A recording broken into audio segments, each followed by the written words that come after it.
Retourne à la parole. Retourne à la parole. Papa, vous te confiez la parole. Bien-aimé dans le Seigneur, préparez-vous à recevoir.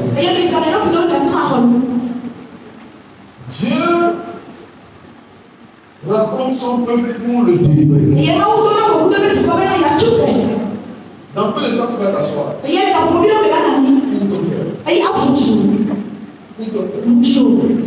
Ce matin, plusieurs seront délivrés. Plusieurs seront restaurés. Dis-moi Amen. Le Saint-Esprit travaille comme quelqu'un qui donne si on en a soif. Avec l'humilité. Il dit venez à moi pour tous ces fatigués. Je vous donne le micro. C'est à vous de venir. La parole est là. La soeur dit qu'elle est venue le dimanche. Totalement détruite. Mais quand la parole sortait, le fardeau qui était sur sa vie, le fardeau a été enlevé. Et elle est rentrée dans sa destinée.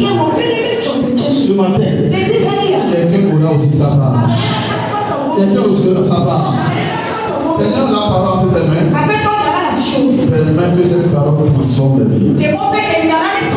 Au nom de Jésus. Amen. Attendez pour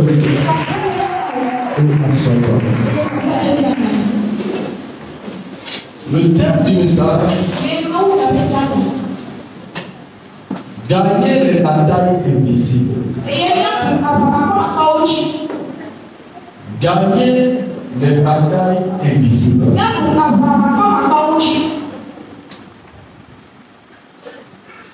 Les batailles invisibles sont réelles.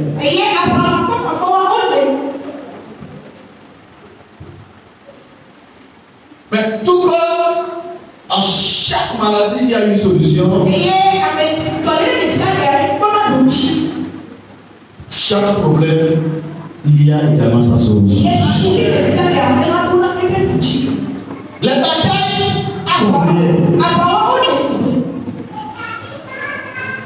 Et des fois, tu n'as pas besoin de pécher avant que la bataille ne soit engagée. Que tu sois saint ou impur,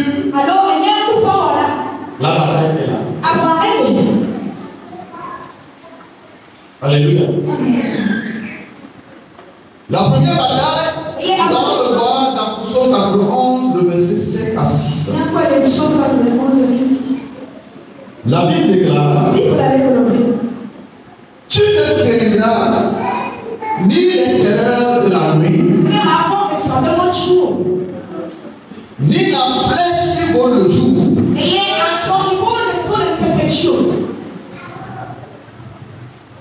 ni la peste qui marche dans les ténèbres. Dieu nous fait savoir ici qu'il y a des flèches qui volent pendant le jour. Il y a des flèches.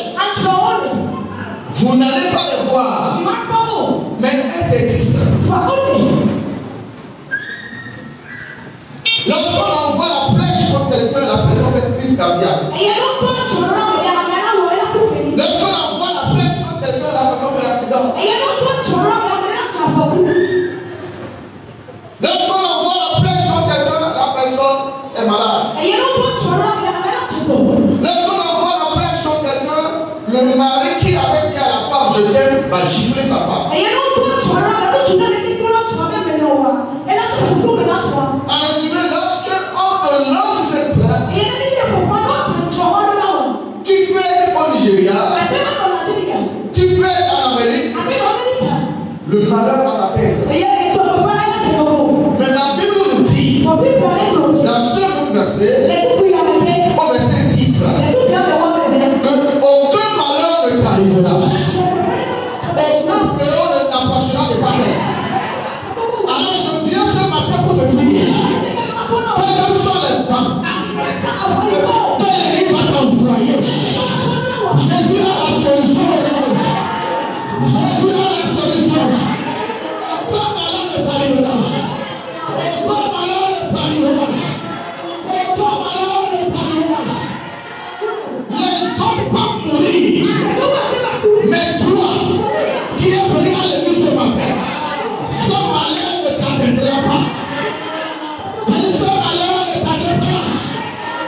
Nous sommes différents.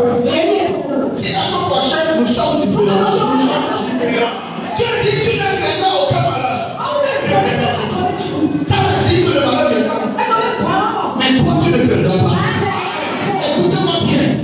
Si tu es dans la voiture ne fera pas assurance. S'il y a accident, c'est que toi, tu n'es pas dedans. On ne peut pas écouter. Je parle de ce matin. Je dis si tu es dans la voiture, il n'y aura pas d'assurance. S'il y a un accident, c'est que toi, tu es déjà sorti. Toi, tu es déjà sorti. Toi, tu es déjà sorti. Oui, ça va marcher pour ce pays. Gagner les batailles invisibles. Les batailles invisibles sont réelles. Les batailles invisibles sont réelles. Ça peut venir de ta famille. Ça peut venir de tes ennemis. La Bible dit, ils te feront la guerre. Jérémie 1, verset 19.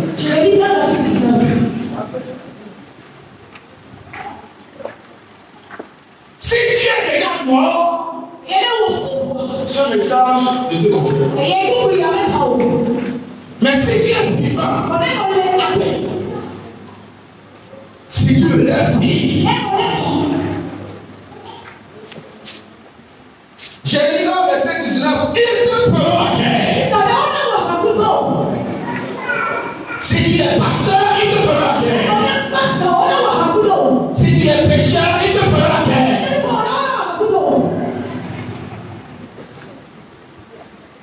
Si tu as offensé quelqu'un, on te fera la guerre. Si tu n'as pas offensé quelqu'un, il te fera la guerre. Si tu es court, il te fera la guerre. Si tu es élancé, il te fera la guerre. Si tu es pauvre, il te fera la guerre. Si tu es riche, il te fera la guerre. Ce sont les batailles. La guerre dont on parle, il ne donne pas avec un fusil.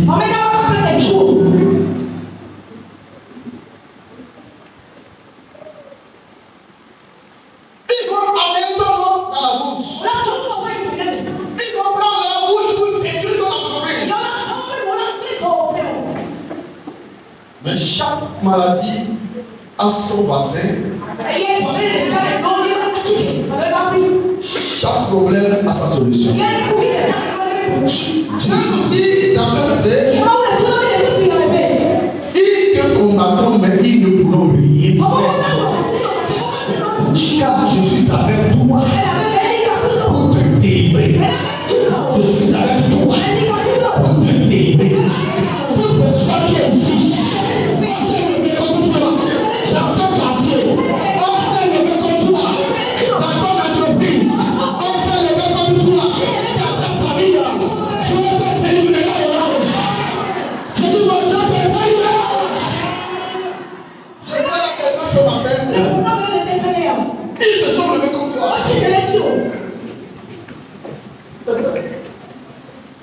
Des fois, vous nous posez la question, qu'est-ce que je leur ai fait? C'est parce que tu ne vois pas. Mais ils voient ton futur. Tu ne vois ton présent. Ils voient combien tu vois. Quand tu seras un péché, ils ont vu. Quand tu seras un ambassadeur, ils ont vu. Quand tu seras populaire, ils se sont levés. Mais je dis, ils ne t'en pas.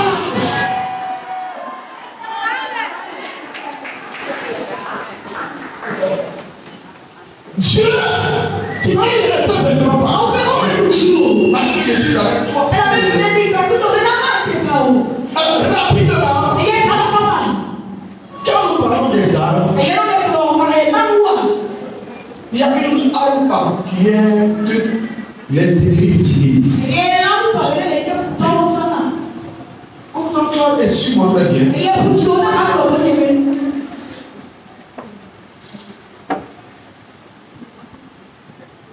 je ne parle pas aux âmes, je parle, je parle aux êtres vivants.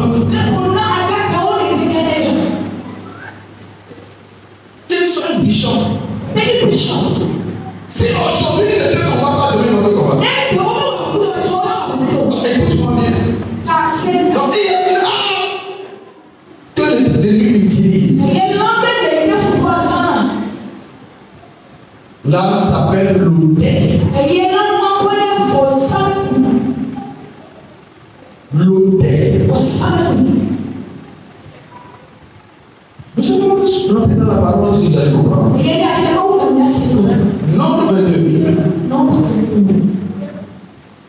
Verset 1. Et nous allons sauter pour aller verset 5 et 6. Nombre 22.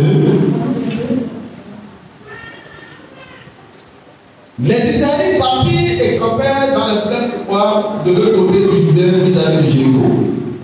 Verset 5. Il envoya des messagers trouver Balaam fils de Béor à Pédor sur l'Euphrate, dans le pays de ses compatriotes, afin de l'appeler et de lui dire: un peuple est sorti d'Égypte, il couvre la surface du pays, il s'est installé vis-à-vis de moi. Verset 6. Viens donc maudire ce peuple pour moi, car il est plus puissant que moi. Peut-être pourrais-je le battre et le chasser du pays, car je le sais, celui que tu bénis est béni, celui que tu maudis est maudit. Retournons au verset 5.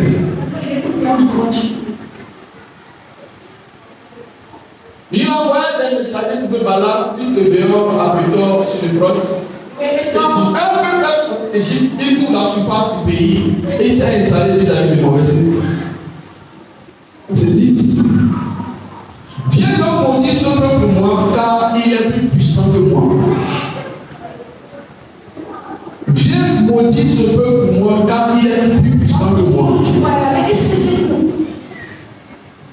Viens maudire ce peuple pour moi, car il est plus puissant que moi.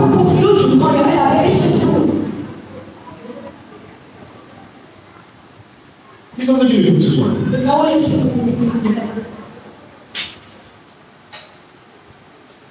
Alléluia. Balaam a vu un peuple puissant.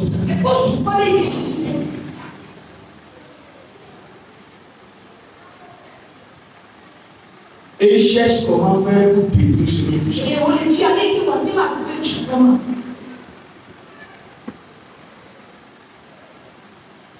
Le peuple de Dieu n'a rien fait de mal. Balaam a vu que le peuple là est puissant et que tout ce qu'il faut qu'un homme vienne maudire ce peuple.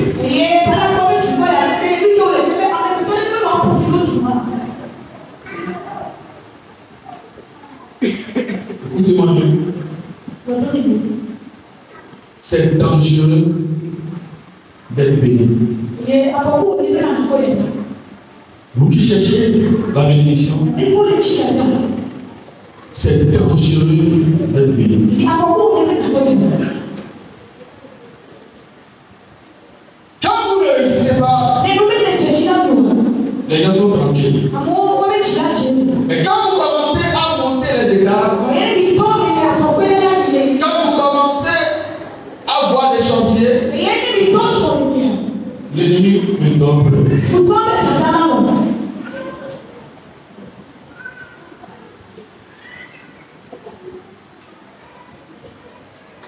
Et avant que l'ennemi ne détruise quelqu'un, il faut forcément que la personne soit sous la malédiction.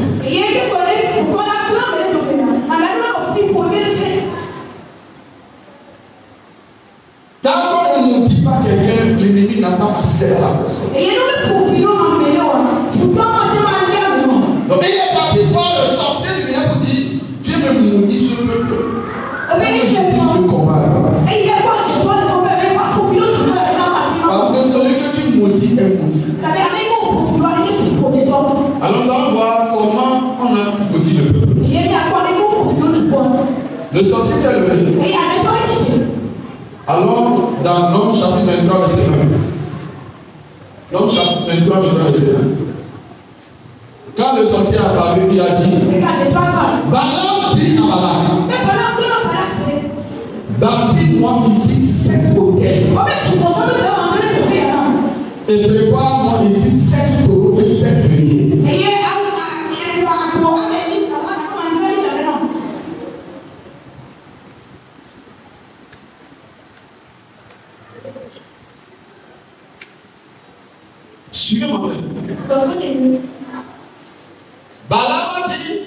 Maudis-moi ce peuple.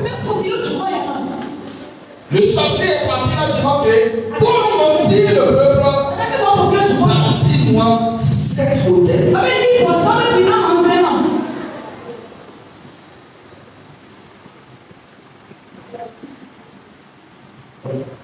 Qu'est-ce qu'un hôtel?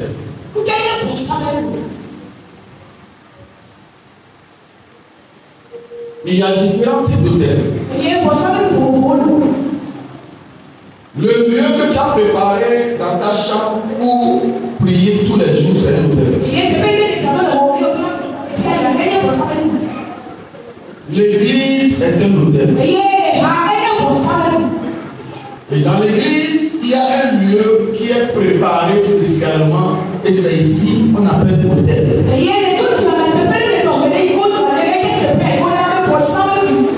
Dans le monde des ténèbres, les idoles que vous voyez, ce sont des hôtels.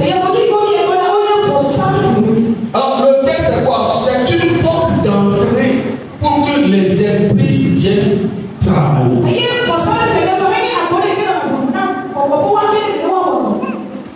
Si vous établissez l'hôtel pour les esprits mauvais, ce sont les esprits mauvais qui vont travailler. Si vous établissez l'hôtel pour l'esprit de Dieu, c'est l'esprit de Dieu qui va travailler. Satan ne pourra pas intervenir s'il n'y a pas un hôtel.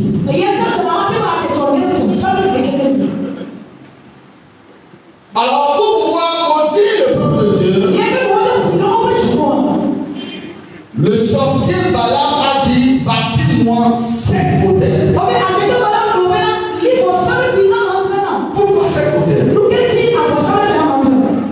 7 hôtels parce qu'il y a 7 jours dans la semaine. Le sorcier dit, s'il faut que je maudisse ce peuple, s'ils ne sont pas nés un lundi, ils seront nés un mardi. S'ils ne sont pas nés mardi, mercredi, jeudi, vendredi, samedi, dimanche, il y a un jour dans la semaine, ils sont nés. Alors si je bâtis l'hôtel, sur le jour de naissance, tout ce que je dirai sur leur culture.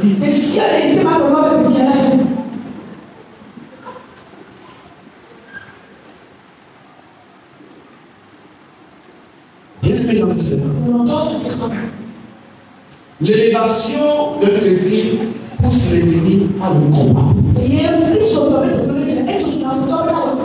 Plusieurs ici vont au malheur provient d'un hôtel qu'on a établi sur votre vie.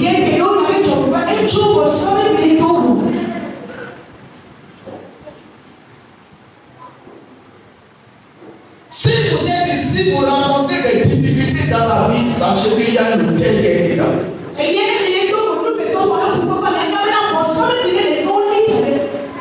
Quand vous rassemblez, avant de commencer à l'utiliser, ça se disparaît, ça veut dire qu'il y a un hôtel qui va pour votre vie.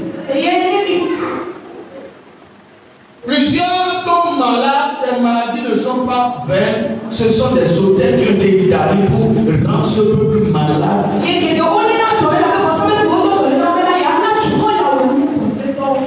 Plusieurs, on veut la maudire, qu'est-ce qu'on fait? Ils établissent des hôtels pour les rendre soulages. Quelqu'un qui se lève, et toute la journée, ils sont en train de jouer des vidéos.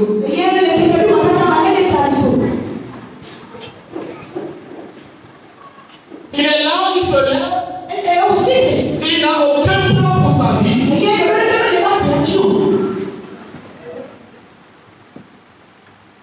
Qu'est-ce qui se passe dans ta vie?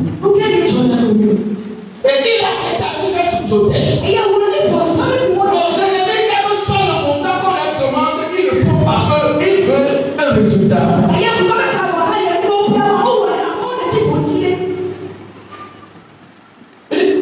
Dieu m'a montré ce peuple. Le soir, vous avez été bloqué dans le projet. Quand l'ennemi a vu que tu as ton enfant a commencé à te premier, on a établi les autres. Certaines personnes qui gagnent de l'argent, mais la maladie, ils sont toujours les stars. Certaines personnes, ce sont leurs enfants qui fait des problèmes. Bien, ce sont des batailles invisibles. Et quand vous établissez les hôtels, les esprits sont invoqués pour aller combattre. Tu peux avoir des gardes corps. C'est les détruisent. La Bible dit encore, la vie des chrétiens est tranchée. Quand tu commences à réussir dans la famille,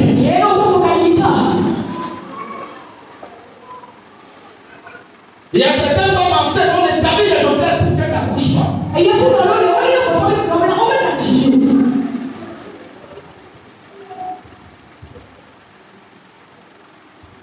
Alors, qu'est-ce que le Christ doit faire? Deuxième point, le chrétien aussi doit établir des hôtels.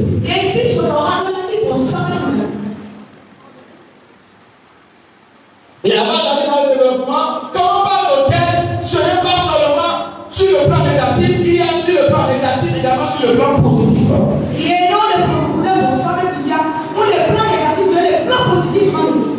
Donc c'est dans les deux aspects.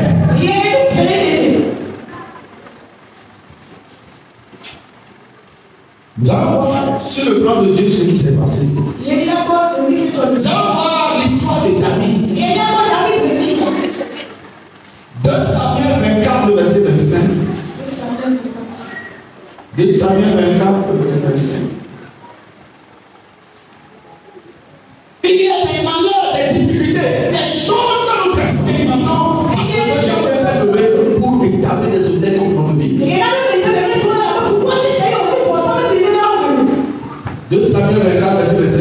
2 Samuel 24. Il construit là un hôtel en l'honneur de l'Éternel.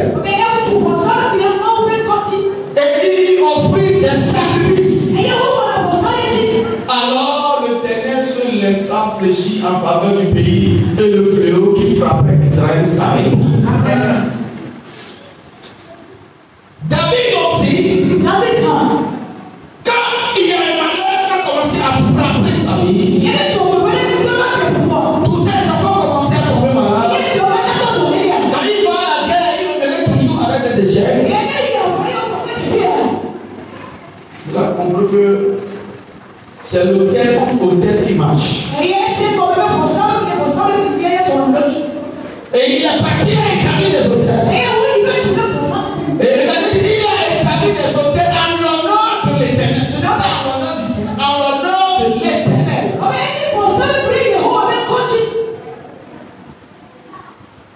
Et le peuple s'arrêtait. Pourquoi Dieu a pris l'hôtel et a arrêté le problème? Il y a des choses qui se passent dans nos vies. Pourquoi cela s'arrête? C'est le secret pour établir des hôtels. Il y a des gens, ils ont connu plus de 5 maris. Ils ont vu ce mari, ça n'a pas marché. Ce mari, ça n'a pas marché. De chaque temps, des problèmes, même problème. Quand c'est comme ça, tu établis les hôtels pour arrêter le problème.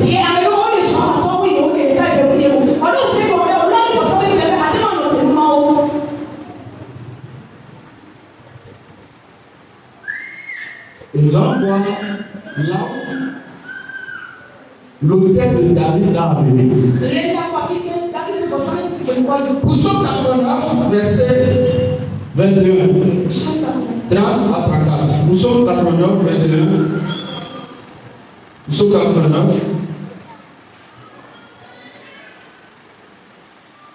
Verset 21. J'ai trouvé David mon serviteur. Et je l'ai point de mon huile cesse. Ma main le soutiendra. Je prie dans la main de l'Éternel de soutien. Toi qui es découragé, frappé par des maladies, que la main de l'Éternel te soutienne. Ce projet ne va pas échouer. Tu ne vas pas échouer. La main de l'Éternel va te soutenir. soutiendra. Verset 23, l'ennemi ne le surprendra pas. Tout ennemi qui cherche à te surprendre pendant la nuit, au moment où tu es en train de fêter, quand tu es délivré de l'autre, quand tu es délivré de l'autre, quand tu es délivré de l'autre, je craserai devant lui ses adversaires. Je craserai devant lui ses adversaires. Tout adversaire qui est en train de te combattre, comme mon Dieu, un seul homme, toi qui dis amen, reçois.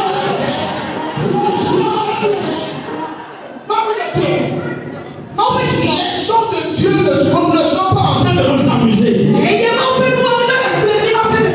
Jean était en train de fêter. Jean était en train de danser. Le même jour, tous ses enfants sont morts. Le même jour, tous ses enfants sont morts. Tous ses biens sont détruits. Mais ce jour-là, Dieu m'a dit, il est intègre. Mais l'ennemi l'a combattu.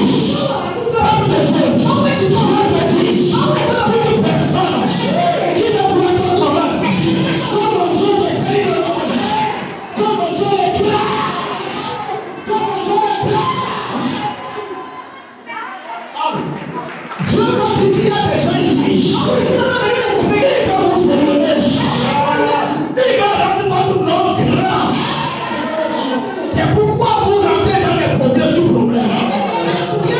Mais l'œuvre de Dieu va écraser tes ennemis. Dieu va écraser tes ennemis. Dieu va écraser tes ennemis.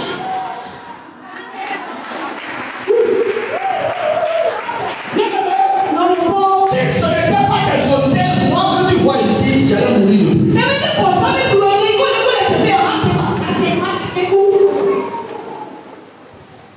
J'ai compris ce verset très tôt. Je vais continuer vous dire quelque chose. Verset 30. Je rendrai sa postérité éternelle. Ah, le verset 31 est très important pour moi. Verset 31. Si ces fils abandonnent ma loi,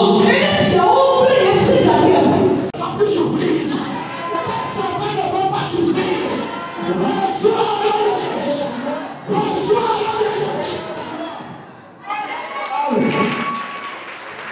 Par la même façon,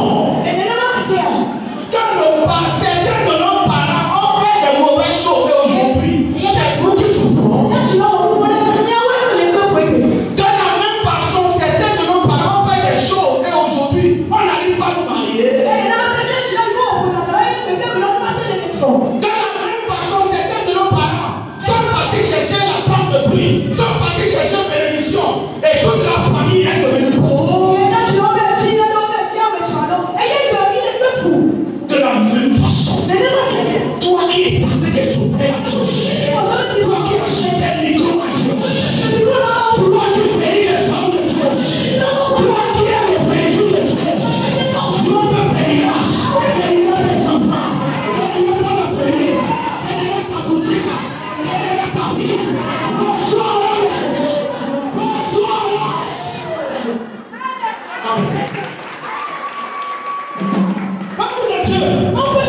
Certains partis de ici. Aujourd'hui on souffre. Aujourd'hui on cherche des partenaires. Aujourd'hui on cherche des gens. Parce que nos parents n'ont pas fait de bonnes choses. Mais toi, tes enfants, les enfants de tes enfants, ils ne vont plus souffrir. Ils ne vont plus souffrir. Ils ne vont plus souffrir. Ils ne vont plus souffrir. Ils ne vont plus souffrir.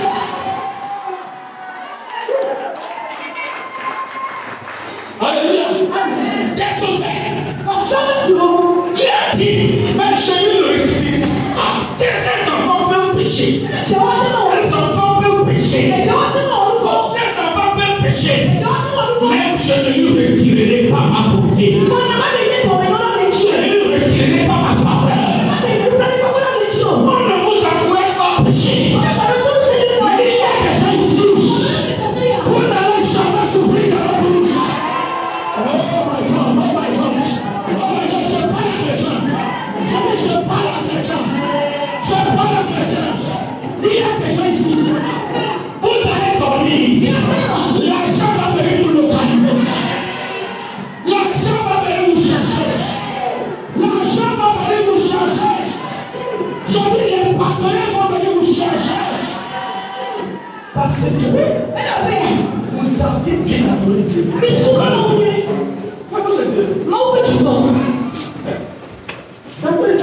Écoutez-moi bien. C'est toi qui as fait ça. Il m'a dit.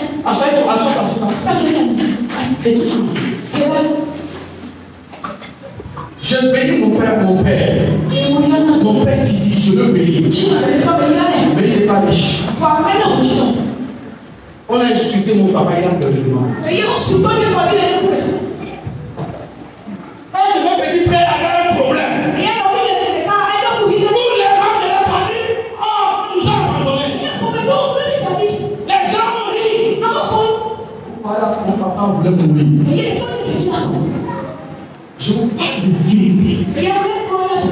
Qui nous connaît? Quand on appelait mon nom de famille, j'avais honte. J'avais essayé même de changer mon nom de famille en prenant le nom de famille de ma mère. Quand je ne vous pas écouter, je ne suis pas tombé du ciel. J'ai essayé. Parce que ma famille maternelle, ils sont un peu bons. Les familles paternelles, j'ai caché mon nom parce que j'avais honte. Un jour, j'ai compris ces enseignements.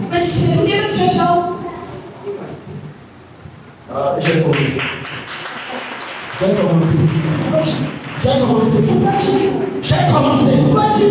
Quand j'ai sauvé mon papa, il a failli même se mettre en jeu pour me saluer. Non, pas se mettre en jeu. Tu m'as enlevé de la honte. J'ai dit, tu feras plus que ça. Tu feras plus que ça. Avant, je donnais 25 francs seulement à l'église. Écoutez-moi, quand mon père Spider fêtait son anniversaire, j'ai dépensé des pas 700 000 euros. Comprenez? Ce que tu fais aujourd'hui, tu vas moissonner. Tes enfants vont moissonner. Tes enfants vont moissonner. Imagine, tu as établi un hôtel, tu as acheté carottes, tu as fait des choses. Un homme de Dieu vient se mettre sur ça pour prêcher. Tu penses que la bénédiction ira à qui? Regardez comment je suis en train de prêcher, je suis en train de suivre. Tu climatises la maison de Dieu. Un homme de Dieu vient. Et parce que l'année prochaine, ils vont venir beaucoup. C'est moi qui les ai dit d'arrêter. C'est moi qui les ai dit d'attendre. Ils vont venir. Les prophètes, les hommes de Dieu, qui craignent l'Éternel. Ils viendront. Et quand ils vont venir, tout sera béni.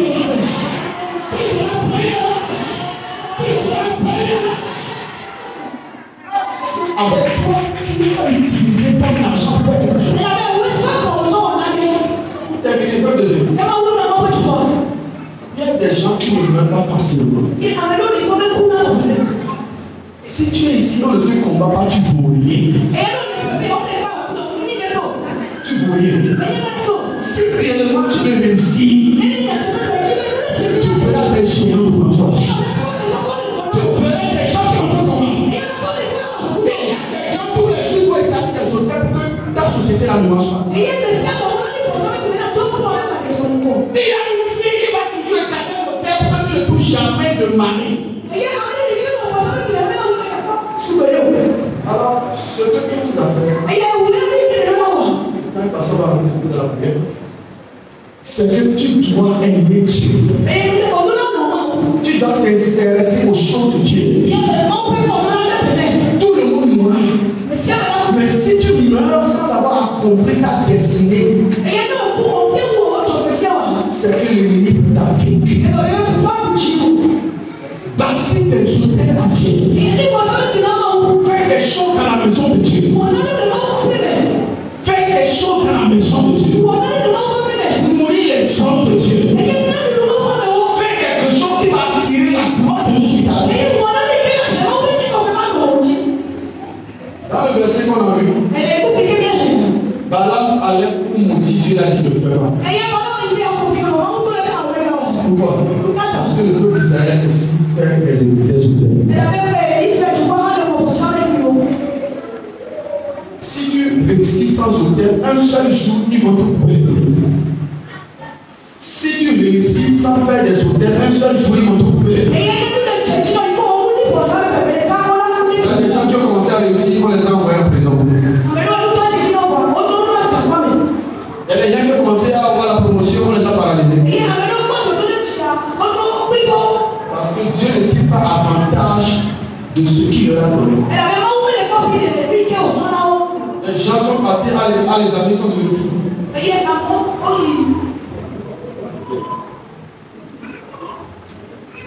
Qu'est-ce que tu as fait pour ton Dieu? Toi seul. Lève-toi.